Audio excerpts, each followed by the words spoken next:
তো বন্ধুরা, অনেকদিন হয়ে গেল আমার লং ব্লগ আর মিনি ব্লগ কিছুই আসলো না, তাই আজকে সকাল থেকেই র্যান্ডামলি মিনি ব্লগ করা শুরু করে দিলাম। লাস্ট কিছুদিন হলো আমার খুব ব্যাক পেইন হচ্ছে, কিন্তু কেন তা আমি নিজেও জানি না। তবে যাই হোক, এই বোনটা আমার সব ভিডিওতে কমেন্ট করে, যেগুলো সত্যি খুবই ভালো লাগে, তাই ধন্যবাদ তোমাকে। আর এগুলোই আমাদেরকে অনেক মোটিভেট করে। তারপরে সন্ধে হতেই আমি আর আমার বন্ধুরা মিলে বেরিয়ে পড়লাম রথযাত্রা দেখার জন্য। ওই দেখো, আজকের দিনে লক্ষ্মী পেঁচারাও রথ দেখতে বেরিয়েছে। তবে ওরা গাছে বসেই ভালো, কেন কি রাস্তায় আজকে যা লেভেলের ভিড়। কিন্তু ওসব বাদ দিয়ে জয় জগন্নাথ বললে তোমরা রথ দেখতে লাগো।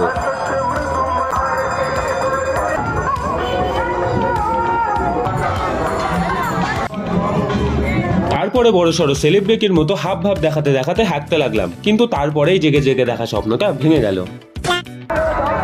গরমের মধ্যে সবাই আইসক্রিম খাচ্ছে, দেখো আমাকে কেউ জিজ্ঞেসও করলো না আইসক্রিমের কথা। যাই হোক, সব দুঃখ পকেটের মধ্যে রেখে আবার হাঁটতে লাগলাম, আর এই ভাইদের সাথে দেখা হয়ে গেল। তারপরে সবাই একটু লস্যি খেয়ে যে যার বাড়ি চলে গেলাম।